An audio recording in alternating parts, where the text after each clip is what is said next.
ఉత్తమ నటుడికి, సో ఉత్తమ నటుడి కింద అల్లు అర్జున్ గారిని ఎంపిక చేయడం జరిగింది. సో అల్లు అర్జున్ పుష్ప 2 సినిమాకి గాను, సో పుష్ప 2లో ఆయన యాక్ట్ ఏదైతే మనకి నటించారో ఆ నటనకు ఉత్తమ నటుడు అవార్డుని సెలెక్ట్ చేయడం జరిగింది. లైక్ మనందరికీ తెలుసు పుష్ప 2 అనేటువంటిది మనకి చిత్తూరులో ఉన్నటువంటి అడవులు ఏవైతే ఉన్నాయో, సో చిత్తూరులో ఉన్నటువంటి అడవులలో దొరికేటువంటి ఈ యొక్క శాండిల్వుడ్ ట్రీస్కి సంబంధించి వాటి యొక్క స్మగ్లింగ్కి సంబంధించినటువంటి సినిమా క్లియర్. సో దానిలో యాక్ట్ చేసినందుకు గాను ఇక ఉత్తమ నటుడు అవార్డు కింద ఎంపిక చేయడం జరిగింది.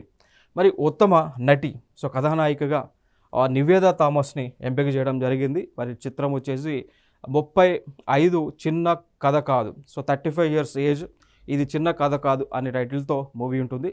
సో జనరల్గా ఒక like family ladies 35 years of ఏజ్లో ఫ్యామిలీ లేడీస్ ఏ విధంగా ఫ్యామిలీని మౌల్డ్ చేస్తూ, ఏ విధంగా ఫ్యామిలీ ప్రగతి మార్గంలో ఉండే విధంగా ఏ విధంగా ఉంటుందో, సో ఆ కథ సారాంశంతో తెరకెక్కినటువంటి సినిమా ఇది.